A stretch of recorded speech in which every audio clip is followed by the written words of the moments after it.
दोस्तों, edu यूटॉपर YouTube channel में आपका स्वागत है। हम लोग आज लेकर आए हैं आरआरबी एनटीपीसी एग्ज़ाम से संबंधित विज्ञान के 11 संभावित प्रश्न जो बिल्कुल टीसीएस पैटर्न पर आधारित है और एडू यूटॉपर द्वारा तैयार किया गया है। जो लोग अभी तक मेरे चैनल को लाइक और सब्सक्राइब नहीं किए हैं वो जल्द से जल्द लाइक और सब्सक्राइब कर दें ताकि पल पल की अपडेट उनको मिलती रहे। तो बिना देर किए चलते हैं हम अपने प्रश्नों पर। पहला प्रश्न है कि किसके हृदय में 2 प्रकोष्ठ पाए जाते हैं? उत्तर हो जाएगा मछली। मछली में कितने प्रकोष्ठ पाए जाते हैं? 2 प्रकोष्ठ पाए जाते हैं। मानव, चमगादड़ और कंगारू के हृदय में 4 हृदय कोष्ठक पाए जाते हैं। मेढक, सांप और घड़ियाल में 3 हृदय प्रकोष्ठ होते हैं। आप लोग स्क्रीन पर नज़र टिकाए रखिएगा। मधुमक्खी के 5 हृदय प्रकोष्ठ होते हैं। कॉकरोच में 13 हृदय प्रकोष्ठ होते हैं। शार्क के हृदय में 2 प्रकोष्ठ होते हैं और ऑसीटकथीज में 2 हृदय प्रकोष्ठ होते हैं जो मछली वर्ग की है। और मोलस्का जंतु जगत का सबसे बड़ा दूसरा बड़ा संघ है। कौन सा संघ है? दूसरा सबसे बड़ा संघ है और सबसे बड़ा संघ आर्थ्रोपोडा है। अगला,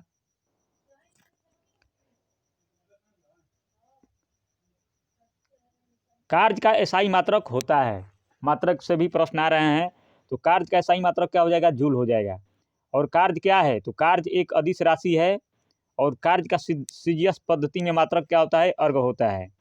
कार्य बराबर होता है, बहुत बार एनटीपीसी पिछले ग्रुप डी में पूछा गया था कि कार्य बराबर क्या होता है? तो बल गुणे बल की दिशा में विस्थापन, यानी एफ इंटू एस। और एफ इंटू एस क्या हो जाएगा?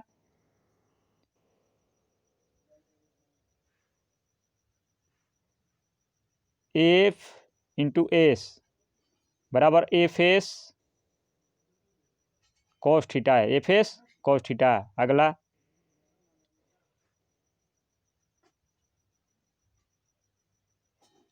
शक्ति का मात्रक क्या होता है? तो शक्ति का मात्रक जूल प्रति सेकेंड होता है जिन्हें वाट कहते हैं। और 1 किलोवाट घंटा बराबर, ये भी एग्जाम में आया हुआ प्रश्न है, तो 3.6 गुने 10 के पावर 6 जूल। और 1 मेगावाट बराबर कितना होता है? तो 10 के पावर 6 वाट। क्यूसेक क्या मापने की इकाई है? तो क्यूसेक प्रवाह मापने की इकाई है। और अत्यंत छोटी दूरी मापने का मात्रक क्या है? तो एंगस्ट्रॉम है। और मूल मात्रकों की संख्या कितनी होती है? तो 7 होती है। अगला, प्रकाश की कणिका सिद्धांत की व्याख्या किसने की? सिद्धांत उदांत से अभी बड़ा प्रश्न आ रहे हैं, ये भी एक बार देख लीजिएगा। तो प्रकाश की कणिका सिद्धांत की व्याख्या दरकाते ने की थी। किसने की थी? दरकाते ने की थी। अगला, प्रकाश का क्वांटम सिद्धांत किसने प्रतिपादित किया था? तो आइंस्टीन ने। किसने किया था? आइंस्टीन ने। और द्रव्यमान ऊर्जा समतुल्यता संबंध यानी E बराबर डेल्टा mc², तो इसको भी आइंस्टीन ने ही इस संबंध को प्रतिपादित किया था। सापेक्षता का सिद्धांत किसने दिया था? तो आइंस्टीन ने ही दिया था। और आइंस्टीन को सैद्धांतिक भौतिकी में योगदान और प्रकाश विद्युत प्रभाव के लिए 1921 में नोबेल पुरस्कार भौतिकी में मिला। ये भी प्रश्न बार बार आता है कि गति के नियम न्यूटन ने 1687 ईस्वी में पुस्तक प्रिंस ऑफ प्रिंसिपिया में तीनों गति का वर्णन किया है। तो गति के नियम 1687 में न्यूटन ने दिया था और अपनी पुस्तक प्रिंसिपिया में इस तीनों गति का वर्णन किया है। अगला, इनमें कौन असंतृप्त हाइड्रोकार्बन का उदाहरण है? तो आंसर हो जाएगा बेंजीन। संतृप्त हाइड्रोकार्बन और असंतृप्त हाइड्रोकार्बन क्या है एक बार जान लीजिएगा। इस सबसे टीसीएस द्वारा हमेशा क्वेश्चन आते हैं। तो संतृप्त हाइड्रोकार्बन वह है जिसमें एकल बंध होता है, जिसे में मेथेन, एथेन, ब्यूटेन और प्रोपेन। मेथेन का सूत्र CH3, एथेन का C2H6, ब्यूटेन का C4H10 और प्रोपेन का C3H8। तो असंतृप्त हाइड्रोकार्बन उन्हें कहा जाता है कि जिनके बंध द्विबंध और त्रिबंध हो, जिसे में बेंजीन, एथीन, एथाइन, एथीन में डबल बॉन्ड और एथाइन में ट्रिपल बॉन्ड, बेंजीन में भी डबल बॉन्ड होते हैं। तो ये असंतृप्त हाइड्रोकार्बन के अंतर्गत आ जाएंगे। एल्केन का समान सूत्र होता है CnH2n। एल्केन का समान सूत्र होता है CnH2n+2, याद रखिएगा, आ सकते हैं। एग्जाम में प्रश्न, एल्काइन का सामान्य सूत्र CnH2n-2। CHO जो है ये एल्डिहाइड का क्रियाशील समूह है। COOH कार्बोक्सिलिक एसिड का क्रियाशील समूह है। CO कीटोन का क्रियाशील समूह है। अगला, किसने 1831 में कोशिका में केंद्रक की खोज की? तो आंसर हो जाएगा रॉबर्ट ब्राउन। केंद्रक क्या होता है? तो केंद्रक कोशिका नियंत्रण का केंद्र होता है। और जंतु कोशिका में, आइए इससे संबंधित कौन कब खोज किए थे जान लेते हैं। जंतु कोशिका में राइबोसोम सर्वप्रथम जॉर्ज पैलेट नामक वैज्ञानिक ने खोजा था। और लाइसोसोम की खोज DDO ने किया था। सूत्रकणिका यानी माइटोकॉन्ड्रिया की खोज अल्टमैन ने किया था। और कोशिका सिद्धांत, ये एग्जाम पॉइंट की व्यू से बहुत महत्वपूर्ण है, कोशिका सिद्धांत को स्लाइडेन एवं स्वान ने प्रतिपादित किया था। सेंट्रोसोम यानी तारक खाई की खोज बेवोरी द्वारा किया गया था। अगला, इनमें से कौन विषमांग मिश्रण है? तो आंसर हो जाएगा बारूद। अब कौन कौन विषमांग मिश्रण है, समांग मिश्रण है, किसे कहते हैं, इसके बारे में हमें विस्तृत जानकारी दी है, पढ़ लेते हैं थोड़ा। विषमांग मिश्रण वह मिश्रण है जिसके अवयव पूरी तरह से नहीं मिलते हैं, कहीं कम तो कहीं ज़्यादा होते हैं, वो विषमांग मिश्रण होते हैं। समांग मिश्रण में अवयव का पूरी तरह से घुलना समांग मिश्रण होता है। बारूद, कोहरा, सीमेंट, बालू का मसाला और अरहर मसूर का मिश्रण यानी अलग अलग पदार्थों का मिश्रण विषमांग मिश्रण हो जाएगा। और समांग मिश्रण में शरबत, शुद्ध वायु, पका हुआ दाल आदि ये सब समांग मिश्रण का उदाहरण है।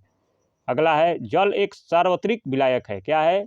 जल एक सार्वत्रिक विलायक है। चीनी, नमक विलेय हैं। चीनी, नमक विलेय पदार्थ हैं। विलेय पदार्थ, घुलने वाले पदार्थ को विलेय पदार्थ कहते हैं। अगला, निम्नलिखित में से कौन संश्लेषित बहुलक का उदाहरण है? आंसर हो जाएगा नाइलॉन। प्राकृतिक बहुलक के उदाहरण हमने दे दिया है, सेलुलोज, प्रोटीन, प्राकृतिक रबड़, स्टार्च। संश्लेषित बहुलक जो होते हैं वो नाइलॉन, टेफ्लॉन, बेकेलाइट, टेरिलिन आदि ये सब संश्लेषित बहुलक हैं, यानी कृत्रिम बहुलक जिसे भी कहा जा सकता है। प्राकृतिक रबड़ आइसोप्रीन का बहुलक होता है, बहुत बार एग्जाम में आया हुआ प्रश्न है। संश्लेषित रबड़ जो होता है वो क्लोरोप्लीन और अथवा आइसोब्यूटाडाइलिन का बहुलक होता है। अब थर्मोसेटिंग प्लास्टिक का उदाहरण भी कहीं कहीं एग्जाम में आ जाता है, तो थर्मोसेटिंग प्लास्टिक का उदाहरण हो जाएगा बेकेलाइट और ग्लिप्टन। और थर्मोसेटिंग प्लास्टिक वो प्लास्टिक होता है जो गर्म करने पर मुलायम तो हो जाता है, लेकिन पुनः गर्म करने पर अब मुलायम नहीं हो सकता है, तो थर्मोसेटिंग प्लास्टिक के अंतर्गत आ जाएंगे, जिसे बेकेलाइट और ग्लिप्टन। थर्मोप्लास्टिक क्या है? तो थर्मोप्लास्टिक पॉलीथीन है और टेफ्लॉन है। ये गर्म करने पर मुलायम, लेकिन ठंडा करने पर क्या हो जाएंगे? कठोर हो जाएंगे। इनके एक गुण है। अगला, सोडा एस का रासायनिक सूत्र है। तो आंसर हो जाएगा Na2CO3।